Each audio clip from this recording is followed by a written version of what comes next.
So I'll try to make this quick. This is a little bit of a higher level conversation. So this is not a specific technical conversation, although we can maybe have a few along the way.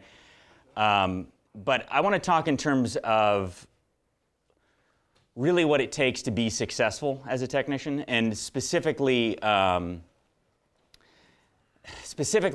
just some of the different disciplines as a technician or installer. And we don't, when you think of the word discipline, it's obviously not a very sexy term. It doesn't sound very fun, but it's a big part of what it takes for us to be really good at what we're doing. That was funny. Funny joke I made. I have a lot of double entendres when I speak. It's accidental, I promise.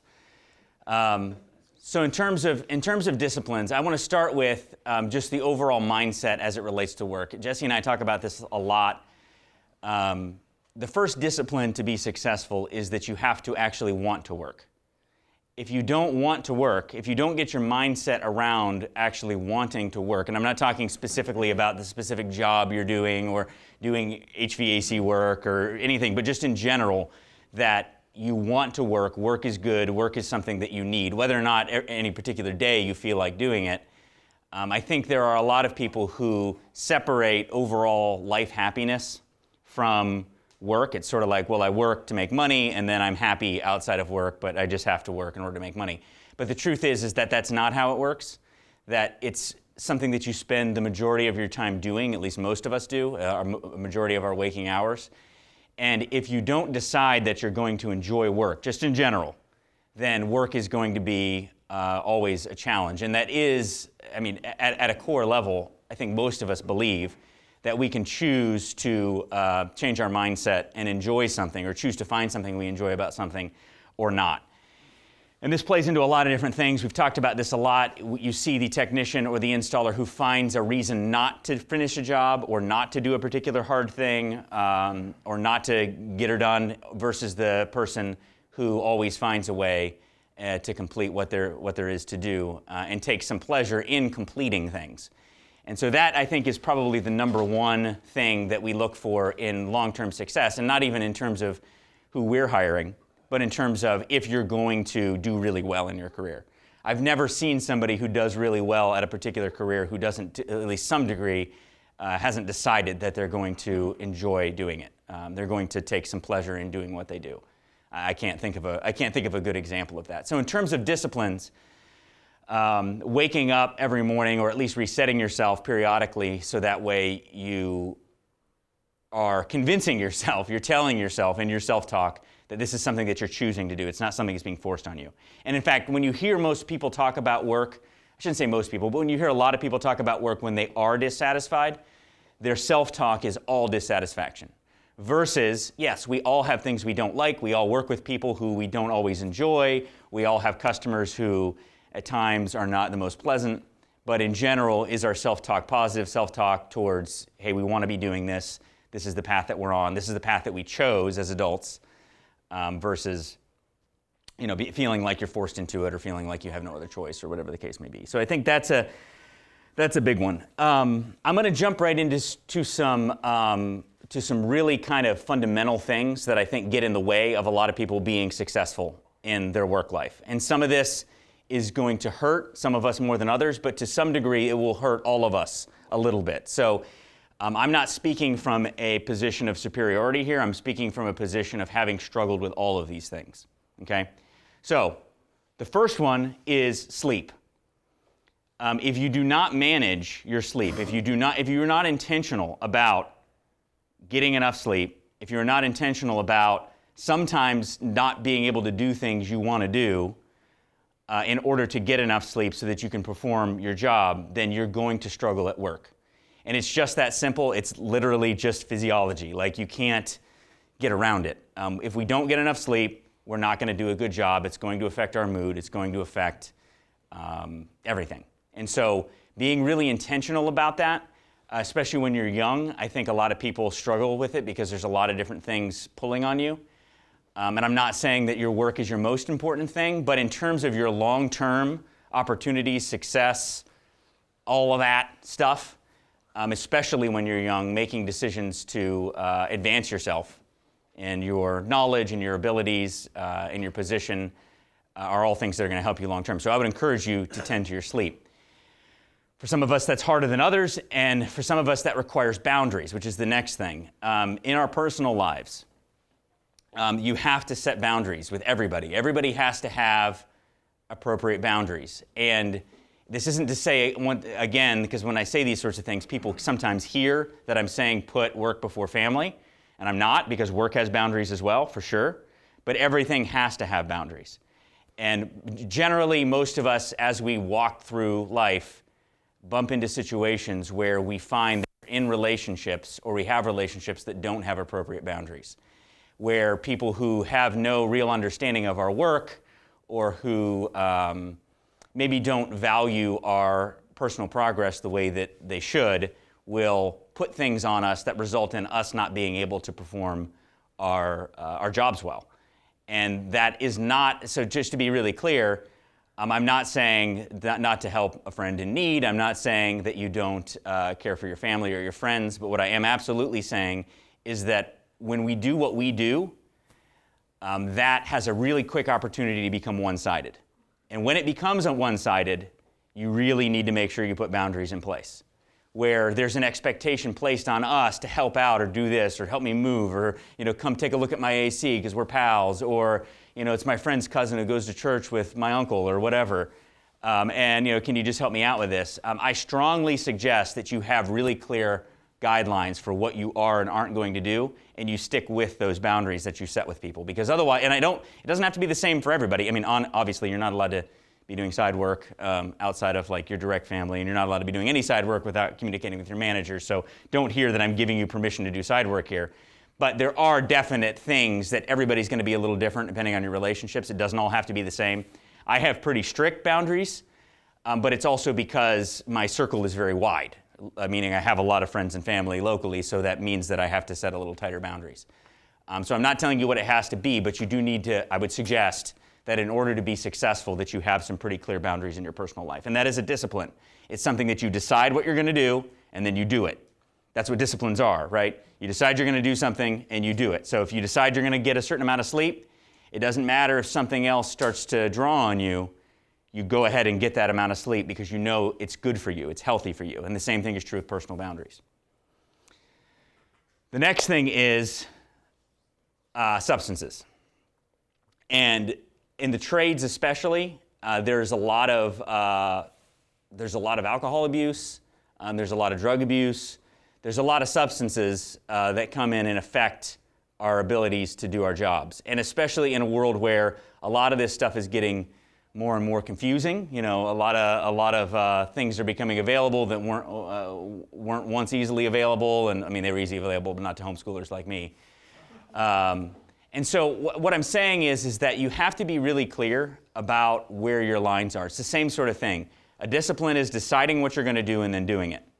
And so if you don't have lines drawn with alcohol, we'll just use alcohol as an example.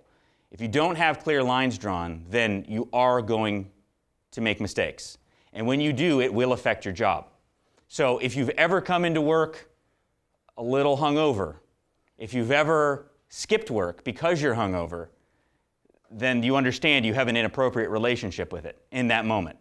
And a lot of us have experienced different things like that. So I'm not passing judgment. I'm just saying it's something that you've got to get some control over. And again, from one standpoint, you can look at an employer standing up here saying I'm passing judgment, or I'm saying this for the benefit of Kalos. And truthfully, yes, of course, as an employer, I don't want people drinking too much because it affects their ability to do their job. But also recognize that it affects your career. It just does. Because you think that other people don't know, and they do know.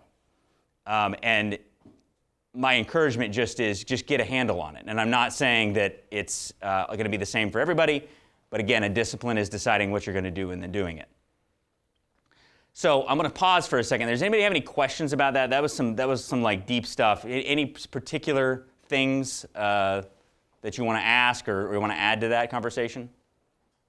Bert, do you have anything? No, it's good. I agree. Okay. Jesse?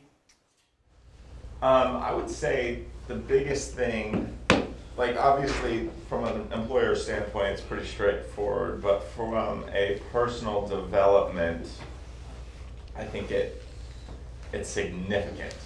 I think every one of these play a big role as far as getting enough sleep. And I've struggled with literally probably every one of these, and I think everyone in our position has.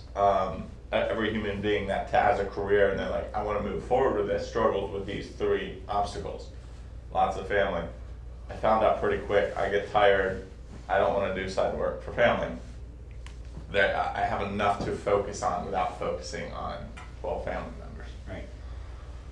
Right. Sleep was a big one, especially when I was young. Football, they have Sunday night, you have Monday night, you have Thursday night, and it's just like, before you know it, you're up till 12, 1 o'clock. So that was very hard as well. And it gets to a point when you're young, you can kind of get away with a little bit of it, but then you kind of come in just sluggish. You don't learn as much, you don't work as hard. The guy you're working with is frustrated with you, but you're young and you're just doing your thing. And you can it puts a ceiling on your success, is what it does. And when you kind of stand back personally and say, like, why am I not moving forward? And sometimes I attribute it to sometimes those course of actions, we're shooting ourselves in the foot from a personal progression, if you will. So my main thing would be, we all struggle with this. We all have this in our lives, and how we approach it does play a big factor in our personal success. So I would encourage you to look at it from a personal perspective of how are these three topics going to affect me personally. Obviously, you want to appreciate and value what your employer provides you, but there's also, what am I doing with my life? How seriously am I going to take this? And when you decide to when you flip that switch of, I am going to take this seriously, it's very incredible how that changes. How your career kind of, instead of it being a plateau, not instantly, over time, when you look back from that point where you said, I'm going to take this seriously, looking back a year, you're like, wow, I came a long way. Yeah, and I mean, I remember when that happened with you specifically. Like, I mean, you decided to get married, and you got really serious really quick. And so we all walk this to some degree. The quick thing to mention here, which is kind of a big part of this conversation, is that none of this stuff happens overnight. None of it. But we make a mistake when we give up on things because of the amount of time that it takes. That's actually a really core mistake that as humans we make, and it's getting a lot worse because we live in a society where answers are supposed to come easy now. Things are supposed to happen quick. We get really impatient with life. We get impatient with everything, but progress does not happen overnight. No progress happens overnight.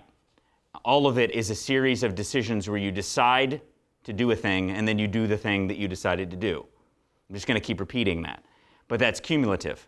And if you decide to do a thing, and then you don't do the thing you decided to do, then the next day you have a choice to say, well, I can't do it because I can never, whatever, I'm not good enough, I'm not whatever. Or you can decide, okay, yesterday I made a mistake, today I'm going to do the thing that I decided that I was going to do. And that's true of all the things we've talked about so far. Well, I didn't get enough sleep, I drank a little too much, whatever. I let my personal boundaries be breached a little bit. You just decide next time and do it again, and that's the discipline that it takes. Let's move into some specifics. So I think in terms of work, focused attention on work is one of the number one indicators of success. If you look at anybody who's successful at anything, it doesn't matter, and we say work, but anything. Any famous athlete that you look up to, any musician, anybody who's really gotten successful at whatever they do, I mean, unless they've been like completely, YouTube lucky or something, they focus their attention on a thing over a period of time until they develop some measure of mastery over it. And so for all of us, again, this plays into that impatient side of things. In order for us to be really good at what we do, We have to have focused attention on that thing over time. And within a particular day, days that you get callbacks are days that you did not have as much focused attention. Days that you do not get as many callbacks are days that you had more focused attention. Again, in aggregate, you'd look at any individual day, maybe you got unlucky. But overall, that's how it works. You're focused, you have focused attention on your work, then you're going to do better. And those things that we talked about already, those take away from focused attention, which is why they're so detrimental to your career. So that's what we're looking for. That's the mission, is the focused attention on our work. The next one that's really big is communication discipline. And communication discipline occurs, broadly, our closest relationships in our lives, our friends, family, those are the most important ones. But then when you take it into work, it has to do with customers, coworkers, and people who you report to. When you exercise communication discipline, you're going to be amazed at how much things change in your life. And what communication discipline looks like is, guess what? You decide how you're going to talk to people, and then you talk that way to people. Rather than you wait until you see how you feel, and then you talk to people based on how you're feeling. See the difference there? It's pretty clear. How we communicate with people should have nothing to do with how we feel. So I'm going to wait. Does anybody dispute that statement? The way we communicate with people should have nothing to do with how we feel. Any dispute? So if we're all in agreement with that, then that's a huge shift, right? Because how often is how we communicate with people dictated by how we feel? I can tell you that for me, unless I'm really focused on that discipline, almost always. I'm almost always dictated in how I communicate based on how I feel. If I'm having a really bad day, I'm sick of it. I've gone to 6 different people who I go to church with, and they've all been trying to abuse the relationship, and then I go to the 7th one, and they say one sideways word to me, I want to backhand them, right? That may have actually happened in real life. Not the backhanding part, but the wanting to. And that's because I'm allowing my emotions to dictate how I'm feeling, and then I'm allowing that to dictate how I communicate. Obviously emotions and how you're feeling are the same, but again, self-talk is key. If I tell myself, look, I'm doing a job here. It's supporting my family, it's supporting the people I work with.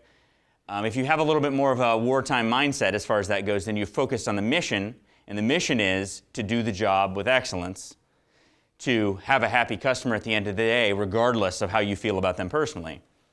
Then the way we talk to people is no longer dictated by how we feel.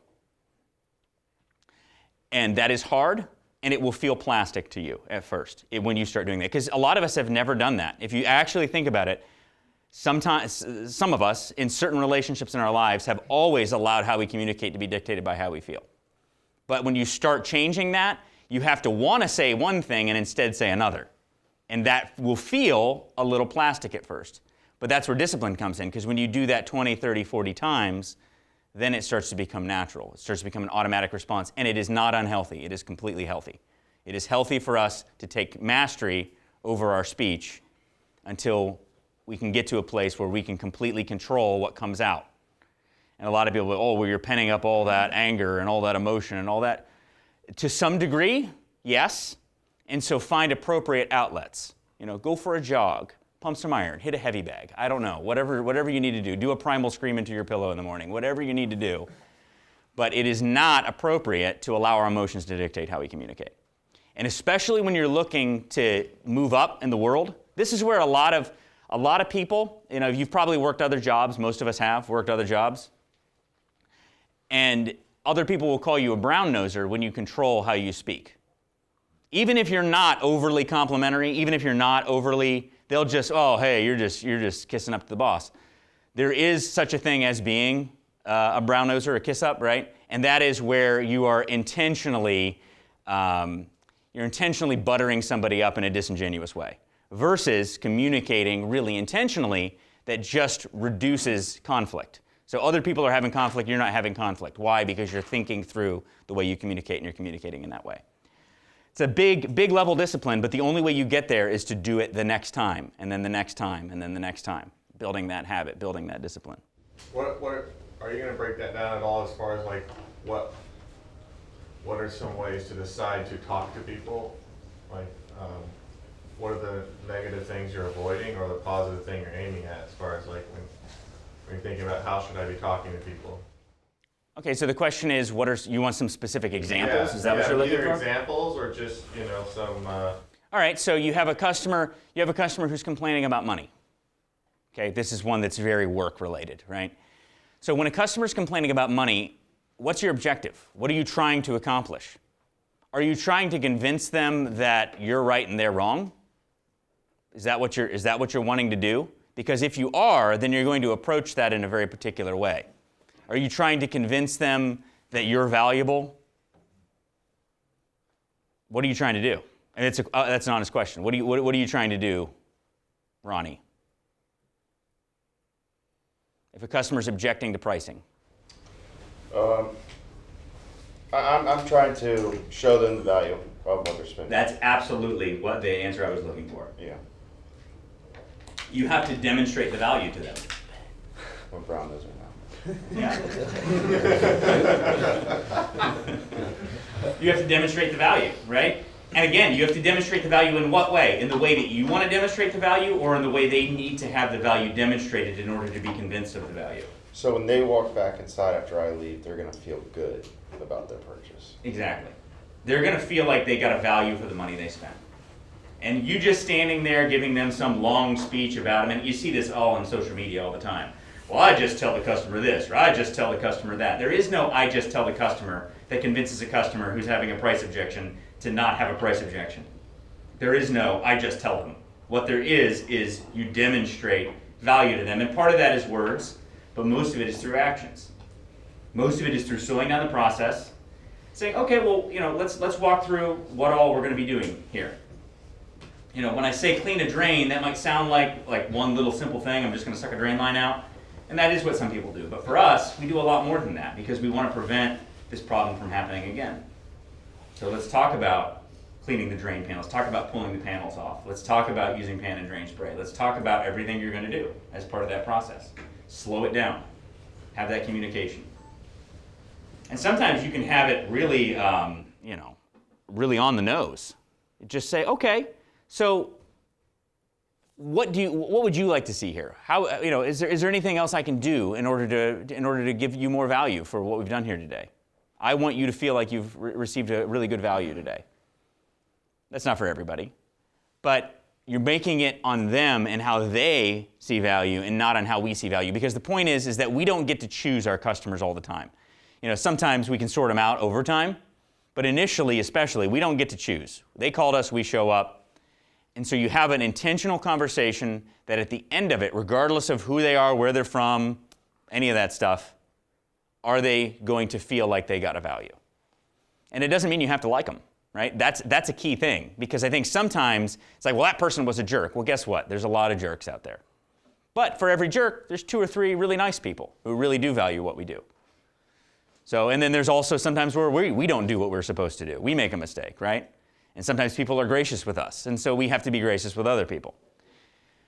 What's another example? Another example would be, let's go right to a really common one. How do I make more money and get a better position in my job? Right? How do you communicate that to an employer? How do you communicate that to me?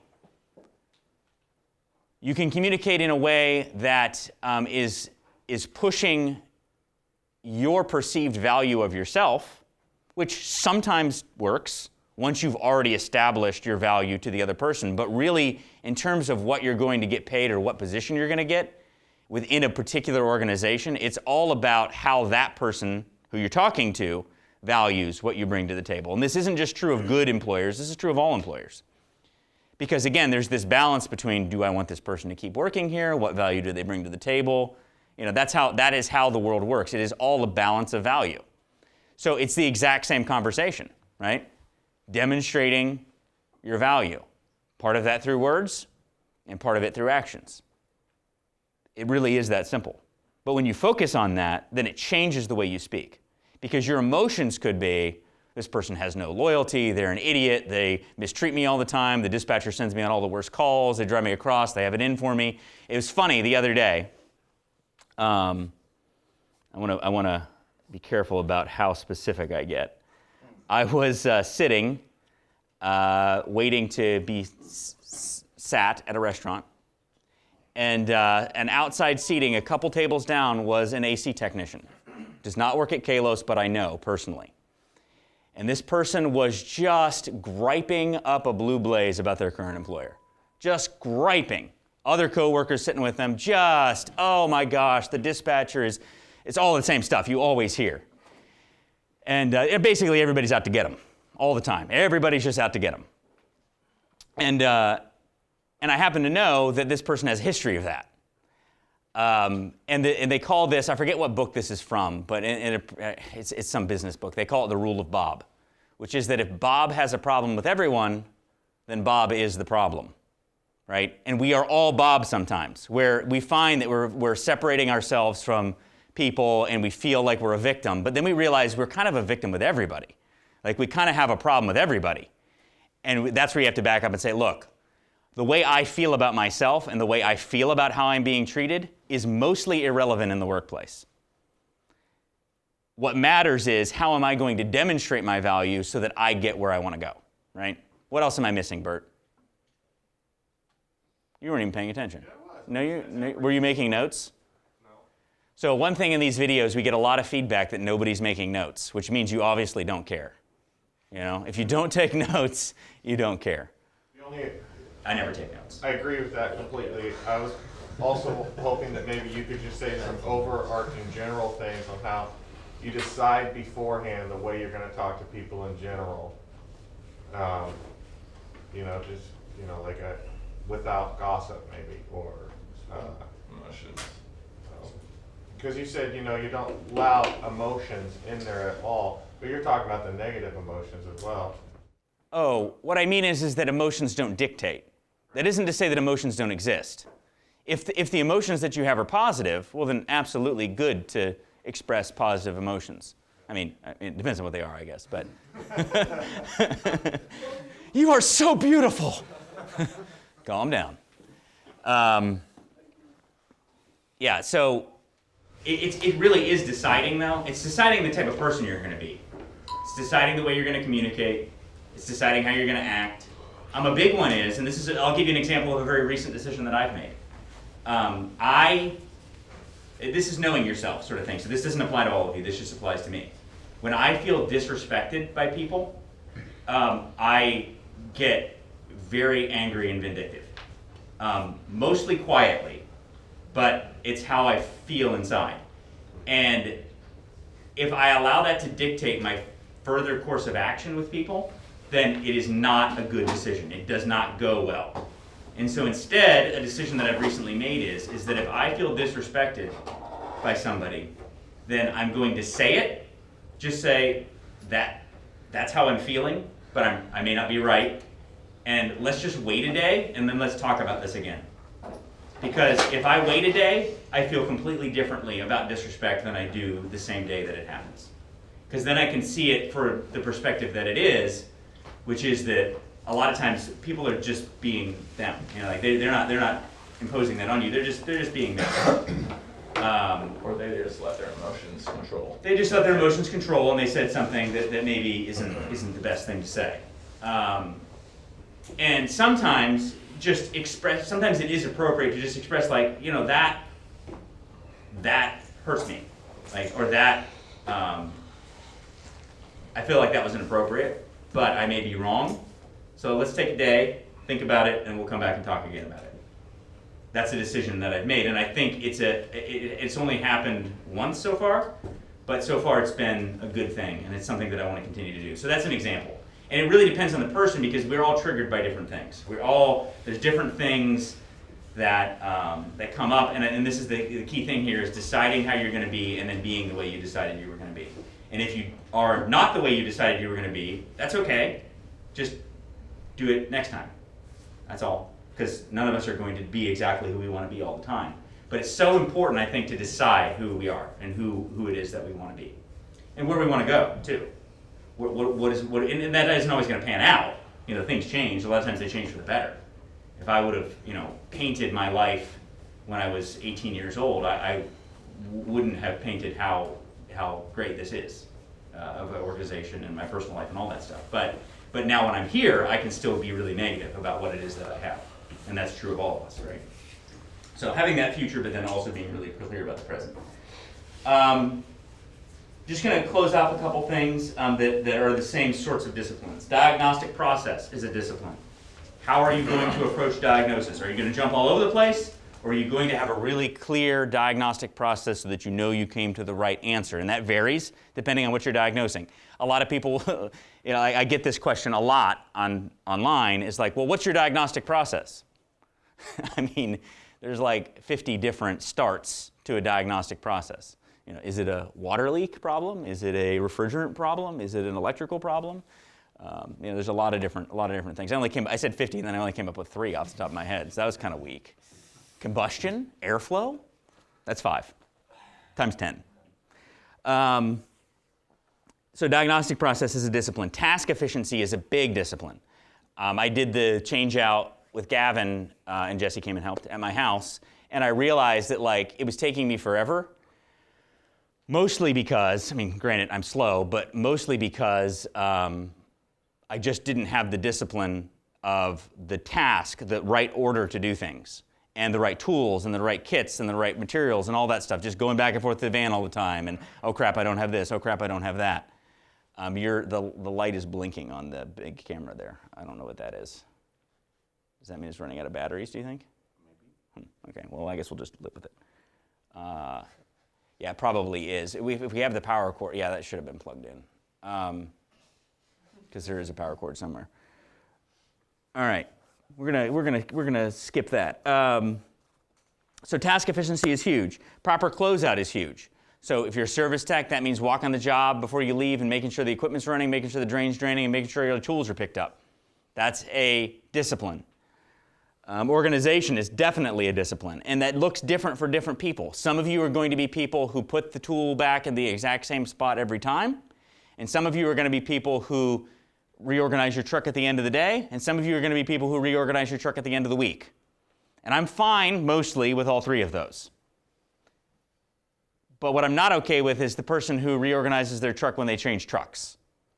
That's the one that's not working, because it doesn't work. That's the reason. It's not because of some personal judgment, it's because that way doesn't work. So we all have to have patterns and disciplines that just happen. And it doesn't mean they happen every time, doesn't mean you're perfect, but it means that this is how I want to be, and then you make the decision and you be that way. Learning and personal growth. If you decide that you want to grow in this trade, you want to understand something more, you want to understand schematics, you want to understand airflow, you want to understand management skills, then that doesn't just happen. It just doesn't. Even in an organization like Kalos, where we really do want you to learn and we want to help you learn, we don't always have perfect processes for it. It's funny because people from the outside will look in and be like, oh man, well if I could work at a place like that, if you could work at a place like this, it would be very much the same as it is where you work now, honestly. There are some really good things here. Jesse just gave me a face. It would be amazing if you worked here. No. I want you to work here. It's good. That's good. The mindset you have, though, now is the mindset you would have if you worked here. Because there are so many things that we fail on. There are so many things we could do better.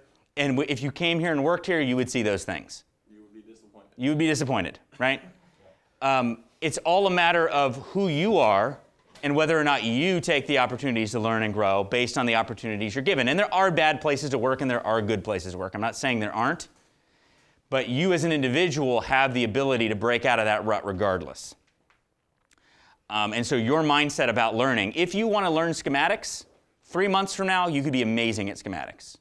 If you want to understand everything there is to know about airflow, 3 months from now, you could be one of the best airflow understanding technicians out there. 90 days is actually kind of a proven number for habits. And so if you decided that you were going to spend 15, 30 minutes researching, understanding, pulling out tools, doing it on your own house, doing it in the training room unit every day, by the end of that 90 days, you would be a master of those things. Not really a master, but a master compared to your peers, right?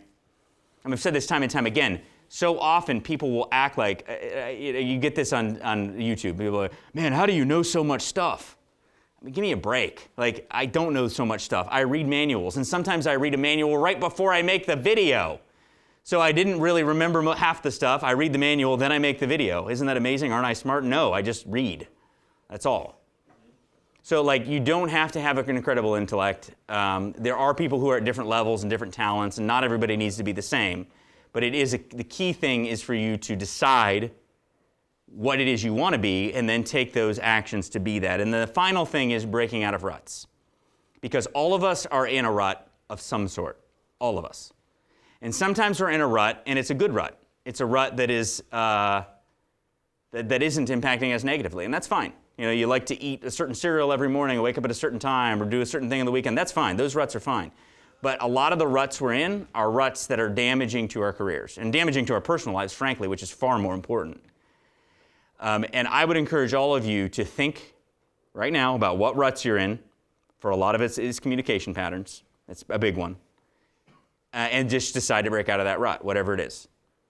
And if you feel like you can't, then that is an area that you want to lean into. You want to press that sore. If there's a rut that you feel like you can't break out of, that's the one you need to break out of the most. It really is that simple. So if it's addiction of any sort, if you know you're addicted to anything, I don't care what it is, then press that sore. You might as well face it. You're addicted to love.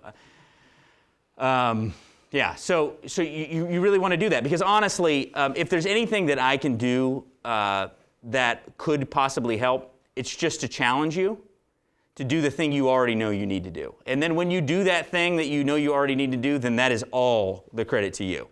It's certainly no credit to somebody who stood up and gave a meeting and challenged you a little bit. It's all on you actually did it. I mean, right now I have like 6 things that I'm pressing, and it hurts like hell. But it's good, and you have to do it. And you're going to have to do it the rest of your life. You're going to have to do it the rest of your life. So you just have to embrace that. You have to own that. And that's what I want for you guys. And that really goes beyond Kalos. It goes beyond, however long you're here. I hope it goes well. But when you go to the next thing and the next thing, and the relationship choices you make and all those things, if you live that way with disciplines, then it'll go a lot better than if you don't. The end. Have a great week.